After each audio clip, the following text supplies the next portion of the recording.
अपने कपड़े को निकालकर पूल के अंदर चला जाता है और फिर वो पूल के अंदर बैठकर खुद को मन को शांत करने की कोशिश करता है। लेकिन तभी वो देखता है कि पूल के दीवार में एक गड्ढा है जहाँ से पानी बाहर जा रहा है। जब वो उसे देखने के लिए उसके करीब जाता है तो पानी का बहाव उसे अपने अंदर खींचने लगती है। वो बचने की कोशिश तो करता है लेकिन पानी का बहाव बहुत तेज था जो उसे अपने अंदर खींचकर कहीं और पहुँचा देती है। वो जहाँ निकलता है वो एक प्रेजेंट टाइम यानी कि आज के समय का बाथ हाउस था जहाँ पर कुछ बुजुर्ग नहा रहे थे। वो उन जापानीज लोगों को देखकर उन्हें चपटे कबीले के लोग समझने लगता है और जब उसकी नजर उस बाथ हाउस में मौजूद चीजों पर पड़ती है तो उस टेक्नोलॉजी को देखकर वो शॉक हो जाता है। Tap, bucket, fan, hair dryer, vibrator जैसे और भी कई चीजों को देखने के बाद उसके होश उड़ जाते हैं। वहाँ जो जापानीज मौजूद थे वो लूसियस को एक फॉरेनर समझ रहे थे, इसीलिए वो उसे अच्छे से ट्रीट भी कर रहे थे। लूसियस को लग रहा था कि ये सब चीजें उस स्विमिंग पूल के नीचे है और ये लोग स्लेव है। लेकिन जब वो उस बाथ हाउस से निकलता है तो वो देखता है कि वो दूसरी दुनिया में आ गया है। फिर वो वहाँ से एक लेडीज बाथ हाउस में चला जाता है जहाँ बहुत सी महिलाएं उसके हथियार को देखकर डर जाती है और उसके सर पर एक डब्बा दे मारती है जिससे वो बेहोश हो जाता है। उसके बेहोश होते ही मियामी नाम की एक लड़की वहाँ आती है और उसका स्केच ड्रॉ करने लगती है क्योंकि वो एक कार्टूनिस्ट बनना चाहती थी। तभी वहाँ वो बुजुर्ग लोग आ जाते हैं जिन्होंने लूसियस को पहले देखा था। वो उसे उठाकर वहाँ से मेल बाथ हाउस में लेकर जाते हैं और उसे एक टॉवल पहनाकर बैठा देते हैं। फिर उनमें से एक आदमी लूसियस को एक मिल्क शेक पीने को देता है जिसका टेस्ट उसे बहुत पसंद आता है। वो सोचने लगता है कि चप्पे कबीले के लोगों ने भला दूध को इतना टेस्टी कैसे बना दिया। अब सीन शिफ्ट होती है वापस से एंशिएंट टाइम में जहाँ लूसियस का दोस्त उसे होश में लाने की कोशिश कर रहा था। तभी उसे होश आता है तो उसे लगने लगता है कि शायद अभी अभी उसने कोई सपना देखा होगा। तभी उसे अपने पास वो मिल्क शेक का बोतल मिलता है जिससे वो समझ जाता है कि वो सपना नहीं सच था।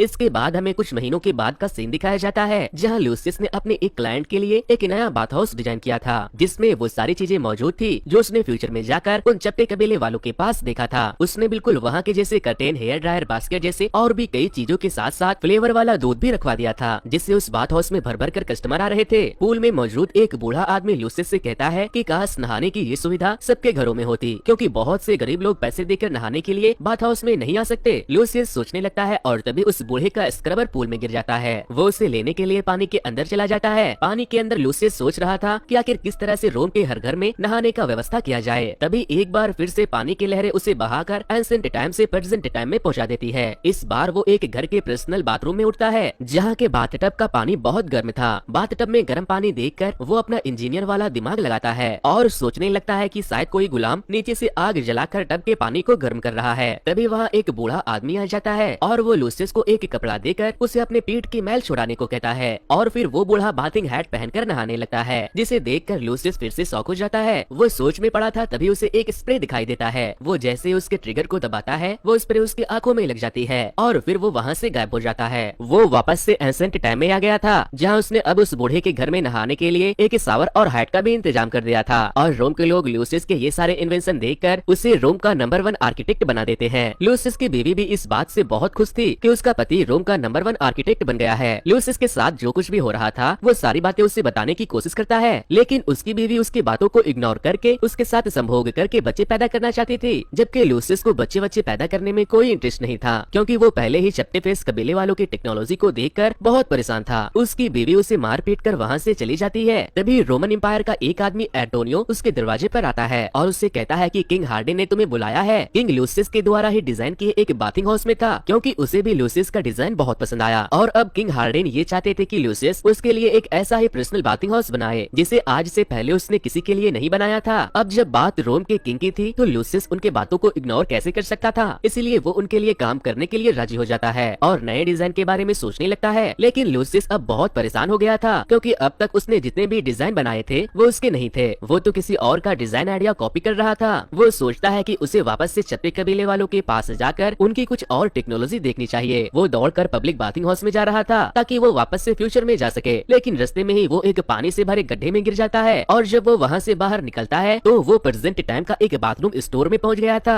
जहाँ मियामी भी काम करती थी। लूसियस उस बाथटब को देखकर बहुत खुश था लेकिन मियामी के साथ काम करने वाला एक एम्प्लॉय उससे देखकर डर जाता है और अपने बॉस को बुलाने के लिए चला जाता है। तभी लूसियस अपने सारे कपड़े निकालकर उसे सुखाने लगता है तो मियामी शर्माते हुए उसे टॉवल लपेटने के लिए देती है, जिसके बाद लूसियस उसे एक सिक्का देता है और उसे अपने साथ उस जगह को घुमाने को कहता है। लूसियस पिंक सिंक को बड़े ही ध्यान से देख रहा था। तभी स्टोर का ऑनर वहाँ आता है तो वो उसे अपने साथ वहाँ से लेकर दूसरी तरफ चली जाती है जहाँ जकूजी और टीवी को देखकर वो हैरान हो जाता है। वो सोचने लगता है कि इन लोगों की टेक्नोलॉजी हमारे रोम के टेक्नोलॉजी से बहुत आगे है। तभी लूसियस को लैट्रिन लग जाता है तो वो मियामी से लैट्रिन के बारे में पूछता है। वो उसे अपने साथ टॉयलेट में लेकर जाती है। उसे समझ नहीं आता कि वो क्या है, लेकिन वो जैसे ही आगे जाता है तो टॉयलेट का सीट ऑटोमेटिक ओपन हो जाता है। वो उसके ऊपर बैठकर सोचने लगता है कि टॉयलेट के लिए पता नहीं इन चपटे कबीले के लोगों ने इस बाथरूम के पीछे कितने गुलामों को कैद करके रखा है। तभी वो गलती से एक बटन को प्रेस कर देता है, जिससे कि फ्लशिंग नोजल जब निकलकर उसके बम पर स्प्रे करता है तो उसे लगता है कि जैसे वो जन्नत में पहुंच गया हो। इधर मियामी के बॉस उसे ढूंढते हुए वहाँ आ जाते हैं। मियामी उन्हें रोकने की कोशिश करती है, लेकिन वो लोग जबरदस्ती टॉयलेट के अंदर घुस जाते हैं। लूसियस तो वहाँ से गायब होकर पास्ट में चला गया था, लेकिन उन लोगों के हाथों लूसियस का टोगा लग जाता है। अब हमें कुछ महीनों के बाद का सीन दिखाया जाता है, जहाँ लूसियस ने इम्पेरर के लिए एक प्राइवेट और बहुत ही हाईटेक बाथिंग हाउस बनाया था। उसने किंग के पिछवाड़े को धोने के लिए शावर का भी इंतजाम कर दिया था, जिसे 5 गुलाम एक साथ मिलकर फूंकते थे। और तो और उसने जैकूजी के टीवी को भी कॉपी किया था। उसने टीवी की जगह एक फिशिंग पॉट रखवाकर उसमें कुछ जेलीफिश डलवा दिया था। किंग लूसियस के इस इन्वेंशन से बहुत खुश था, इसीलिए वो उसे खुश होकर एक गिफ्ट देता है। वो गिफ्ट क्या था आप खुद ही देख लो। लूसियस उस बेशकीमती गिफ्ट को लेकर खुशी खुशी अपनी बीवी को दिखाने के लिए जाता है, लेकिन जैसे वो अपने घर जाता है वो देखता है कि उसका ही दोस्त उसकी ही बीवी के साथ उसके ही बेड पर संभोग कर रही थी, जिसके बाद लूसियस नाराज होकर वहाँ से चला जाता है। इधर प्रेजेंट में मियामी को जॉब से निकाल दिया गया था, क्योंकि उन्हें लग रहा था कि लूसियस उसका दोस्त था, इसीलिए वो अपने नए जॉब के लिए एक नए शहर चली गई थी। वहाँ भी उसे एक बाथिंग हाउस में क्लीनिंग का काम करना था। मियामी लूसियस के उस टोगे और कॉइन को उन बूढ़ों को दिखाती है, जो उन्हें बताते हैं कि ये सिक्का और टोगा एंशिएंट रोम टाइम का है। जिसके बाद मियामी एंशिएंट रोम और किंग हार्डिन के बारे में बुक में पढ़ने लगती है। इधर बीवी के बेवफाई के गम में लूसियस पी पाकर पड़ा हुआ था। तभी वहाँ राजा का एक खास आदमी आता है और वो लूसियस को अपने साथ लेकर राजा के पास जाता है। लूसियस जब राजा के पास जाता है तो वो उससे कहता है कि उसका एक लौता बेटा कुछ दिनों पहले ही नाइल नदी में मर गया, लेकिन उसके मरने के बाद नदी में एक क्रोकोडाइल मेरे बेटे का रूप लेकर मेरे पास आया। इसीलिए मैं चाहता हूँ कि तुम मेरे बेटे के लिए एक बाथटब बनाओ, ताकि उसे किसी भी तरह की परेशानी ना हो और वो अच्छे से रह सके। लेकिन अगर मेरे बेटे को कुछ भी हुआ तो मैं तुम्हारा सर कलम करवा दूंगा। इसके बाद लूसियस उस क्रोकोडाइल के बाथिंग हाउस में उसके पूल को देखने के लिए जाता है और अपने कपड़े उतारकर बाथिंग टब में घुस जाता है। लेकिन तभी पानी में बबलिंग होने लगती है और वो एक बार फिर से पानी के जरिए टेलीपोर्ट होकर कहीं और पहुंच जाता है, जहां कुछ लोग एक लड़की को एक औजार के स्टैचू पर बैठाकर पूजा कर रहे थे ताकि वो प्रेग्नेंट हो जाए। तभी लूसियस उन लोगों के सामने पहुंच जाता है और उसे देखकर सारी लड़कियां उसके ऊपर टूट पड़ती है, लेकिन बेचारा लूसियस अपनी इज्जत बचाकर पानी में वापस चला जाता है और इस बार वो वापस से प्रेजेंट टाइम में पहुंच गया था, जहां वो पहले भी आ चुका था। वो फिर से उन्हीं बूढ़ों के पास पहुंच गया था। इस ट्रिप में लूसियस को थोड़ी चोट लग गई थी, जिसका इलाज उन बूढ़ों ने किया था और उसका जख्म थोड़े ही देर में काफी हद तक ठीक भी हो गया था। इसके बाद वो लोग लूसियस को एक थर्मल पूल में लेकर जाते हैं, जिसके अंदर मौजूद मिनरल दर्द को कम करने और जख्मों को भरने में बहुत ही सक्षम था। वो लोग उसे अच्छा फील कराने के लिए उबला हुआ अंडा भी खिलाते हैं, जिसका टेस्ट उसे बहुत पसंद आता है। और फिर वो लोग उसे एक वाइन भी पिलाते हैं, जिसे पीने के बाद उसे लगने लगता है कि उन लोगों ने उसे जहर पिला दिया है, इसीलिए वो वहाँ से भाग जाता है। वो नशे के हालत में मियामी के पास पहुँचता है। मियामी समझ जाती है कि लूसियस को चढ़ गई है, इसीलिए वो उसे थर्मल पूल का पानी पिला देती है, जिसमें डिटॉक्सिफिकेशन इफेक्ट्स भी थे, जिसे पीने के बाद वो थोड़ा अच्छा फील करता है। मियामी ने उसके एंशिएंट टाइम से होने का सुनकर एंशिएंट रोम के किताब से उसकी भाषा भी सीख ली थी, इसीलिए वो उससे थोड़ी बातचीत करने लगती है। तभी लूसियस का पैर फिसलता है और वो मियामी के साथ पूल में गिर जाता है। इस बार लूसियस के साथ साथ मियामी भी एंशिएंट टाइम में पहुंच गई थी, जहां राजा का भतीजा सीनियस लूसियस को उठाता है और फिर वो उससे मियामी के बारे में पूछता है। सीनियस बहुत ही ठरकी था, उसे मियामी बहुत पसंद आती है, वो उसे अपने साथ लेकर जाने लगता है। तभी वहाँ अंटोनियो आ जाता है और वो मियामी को बचा लेता है। इसके बाद लूसियस इम्पेरर के पास जाता है और कहता है कि मैं आपके मगरमच्छ आपके बेटे के लिए बाथिंग हाउस नहीं बना सकता, क्योंकि किसी जानवर को कैद करके रखना मेरे असूलों के खिलाफ है। राजा होने वाले जंग को लेकर पहले से ही बहुत परेशान था, ऊपर से लूसियस के बातों ने उसे और भी गर्म कर दिया था, क्योंकि एक तो उसने उसके लिए काम करने से मना कर दिया था और दूसरा उसने उसके बेटे को मगरमच्छ और जानवर कह दिया था। इसीलिए वो गुस्से में आकर लूसियस को रोम छोड़कर चले जाने का सजा देता है। इधर दूसरी तरफ हम प्रेजेंट टाइम के उन बूढ़ों को देखते हैं। उनमें से एक बूढ़ा पूल में कुछ देखकर उसे निकालने के लिए जाता है तो वो डूबने लगता है और उसे बचाने के चक्कर में सारे बूढ़े पूल में डूब जाते हैं। एंशिएंट टाइम में लूसियस रोम छोड़कर जा रहा था, तभी उसे रास्ते में पहाड़ों से निकलता हुआ पानी दिखाई देता है। वो जब उसे टेस्ट करता है तो उसे समझ आ जाता है कि ये पानी में वही मिनरल्स मौजूद है जो चपटे कबीले वालों के थर्मल पूल में था। तभी वहाँ कुछ सैनिक आ जाते हैं और उसे वहाँ से भगा देते हैं। इसके बाद लूसियस वापस से रोम शहर लौट आता है, जहाँ मियामी उसे देखकर बहुत खुश होती है और उसे गले से लगा लेती है। फिर मियामी लूसियस से पूछती है कि ये कौन सा साल है, तो वो कहता है कि ये 135 एडी है, जिस पर मियामी कहती है कि फ्यूचर में सीनियस राजा बनेगा और अंटोनियो रोम छोड़कर दूसरे शहर चला जाएगा और महामारी के चपेट में आकर मारा जाएगा। लेकिन सीनियस एक अच्छा राजा नहीं बन पाया, इसीलिए हमें उसे रोकना होगा और अंटोनियो को राजा बनाना होगा। जिसके बाद लूसियस राजा के पास जाता है। राजा वहाँ पर सेनापति के साथ जंग की तैयारी कर रहे थे। लूसियस वहाँ आता है तो उसे बाहर ही रोक दिया जाता है, लेकिन जब वो कहता है कि मुझे अंटोनियो ने भेजा है तो वो उसे छुड़ा देता है। फिर लूसियस कहता है कि मैं बाथिंग हाउस जंग के मैदान के पास बनाना चाहता हूँ, क्योंकि वहाँ मिनरल स्प्रिंग्स का बहुत बड़ा स्रोत है, जिसके पानी में दर्द को खत्म करने और जख्मों के जल्दी भरने की एबिलिटी होती है, जिससे जंग में घायल हुए हमारे सैनिक जल्दी से ठीक हो सकेंगे और हम इस जंग को जीत भी जाएंगे। राजा को लूसियस का ये आइडिया बहुत पसंद आता है और उसे लगता है कि अंटोनियो ने ही उसे इस पर काम करने को कहा है, इसीलिए राजा लूसियस को उसी बैटलफील्ड यानी कि उस जगह पर बाथिंग हाउस बनाने का परमिशन दे देता है। लूसियस मियामी और अपने कुछ दोस्तों के साथ उस जगह पर थर्मल पूल बनाने का काम शुरू कर देता है, लेकिन पानी बाहर कैसे लाया जाएगा इसका आइडिया अभी भी उसके पास नहीं था। तभी मियामी की नजर उन बूढ़ों पर पड़ती है जो कि उसके समय के थे। ये सारे लोग भी उस थर्मल पूल में डूबने के बाद यहाँ पहुँच गए थे। वो बूढ़े मियामी को देखकर बहुत खुश होते हैं, लेकिन उन्हें लग रहा था कि वो लोग मरकर दूसरी दुनिया में आ गए हैं। इसी बीच एक बूढ़ा कहने लगता है कि मेरी जान, मैं आ गया हूँ, तुम कहाँ हो? फिर मियामी उन्हें शांत करती है और बताती है कि हम लोग पास्ट में आ गए हैं और हमें यहाँ थर्मल बाग बनाना होगा ताकि घायल हुए सोल्जर यहाँ आकर ठीक हो सके। उनमें से एक बूढ़ा जियोलॉजिकल साइंटिस्ट भी था। वो वहाँ के जमीन को देखता है और फिर वो लूसियस के साथ मिलकर काम करना शुरू कर देता है।